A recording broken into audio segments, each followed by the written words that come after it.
Hello guys, वर्तमान तो सबुआड़े वर्षा season चलती।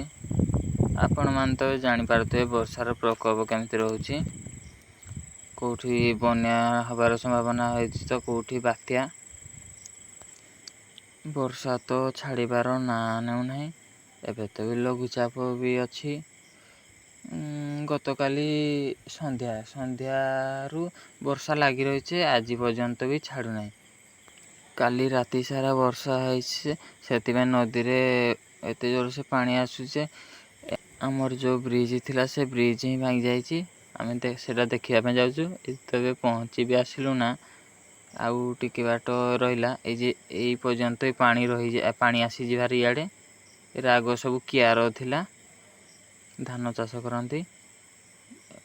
एबे तो देखिपारे बहुत लोक भी आसी देखापी। एपर्यंत पानी आसी भारी बहुत जोर से पानी आसूजी। 2-3 मुंड बेड़ा पानी आसूजी नदी रे। आगरे चलतु जीवा देखा केमती कौन है।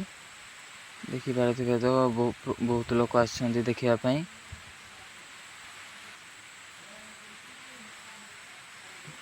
देखिपारे केते पानी है। पानी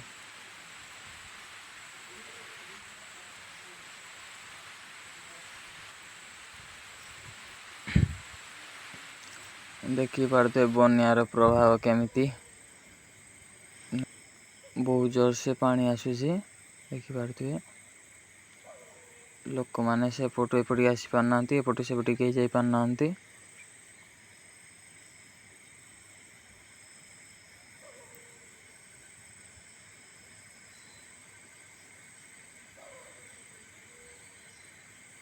देखिपारे बहुत जोर से पानी आसूची।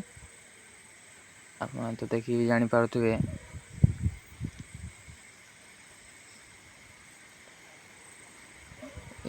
ब्रिज साइड रू एड़ा खाई जाइए जहाँफल एपटू सेपटू जाई पारिबनी।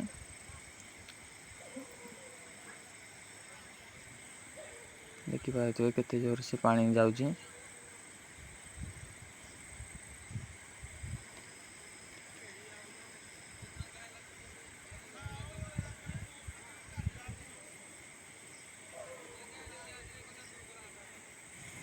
वर्तमान तो आम बहुत बड़ असुविधार पड़ जाइए।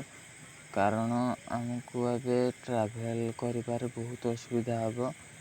कारण आम एपटू सेपटू जापरबनी कि सेपटू कि एपटू आसी पारबेनी। देखा जाऊ केबे ये रिपेयर होची पुणी आम आग भली ट्राभेल करिपारिबु। वर्तमान तो सबुआड़े वर्षा पाई नदी रे बहुत पानी आसुची। जहाँफल बन्या बात्या भली मोड़ नेउची। से आपण मैंने नदी को जानतु नहीं कि नदी ठारू दूरे रुहतु, सुरक्षित रुहतु। रोची पुणी देखा नुआ वीडियो रे। से पर्यंत विदाय दिंतु। Take care, tata, bye bye.